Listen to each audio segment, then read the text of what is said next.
Hello. Uh, I just want to say first, I'd like to say a prayer to before I get started with today's lesson. Uh, let's bow our heads. Yeah, I want to thank you today for this day, and that the story I'm about to tell bring you glory and honor. In your only begotten son's name, Yeshua, I pray. Amen. Well, today I'd like to share a story that will illustrate the Father's goodness, Yah. It's concerning my mother. She passed away from cancer a couple years ago, and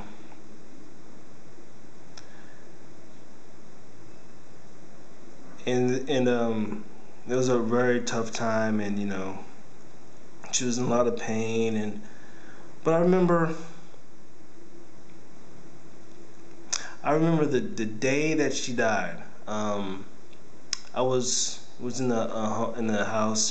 She was at home. It was hospice.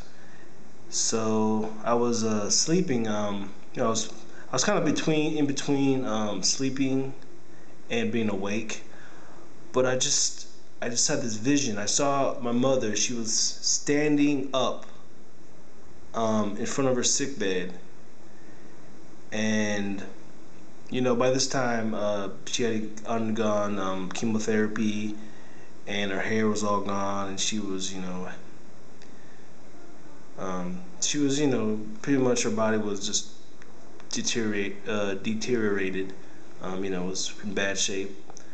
But in this vision, she was standing up beside her bed, and all her hair, her hair was in like locks, and because she used to wear hair like that, but her locks were it was like longer than she's ever had them. They were just beautiful locks, and she was taller in the vision than she was in real life or in this life.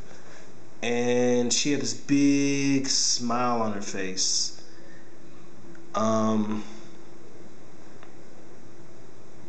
and the sun was shining through the window, and it was just a beautiful sight, And then I woke up, right? And something, I don't know, I had like a notebook and a pencil beside where I was sleeping, and something told me to write this down. It said, and this was what I wrote down. It said, "This is the day that the Lord has made, Riyah has made. I will rejoice and be glad in it." And then I went to check in on my mother, and she had passed away. So I had the vision. I had the word. That word that was given to me, I wrote it down. And then I went to check my mother, and she had gone to be with our Maker. She was, she was asleep and awaiting the resurrection to life. So that's what I wanted to share with all my Hebrew Israelite brothers and sisters out there, and that this life we live in right now is just a precursor to something far greater than we can imagine, and that we have loved ones that will meet us there, So I want to encourage everyone to just please keep your brothers and sisters in prayer. Keep me in prayer. I'll keep you in prayer. Lift each other up. This world is ours. We will rule. We will rule. We just have to have faith in Yeshua that He will give us the strength to do His will, the Father's will, and just take it from there. Go from there. And with that, I say, may Yah bless you and find you in peace. May this message find you in peace, and shalom.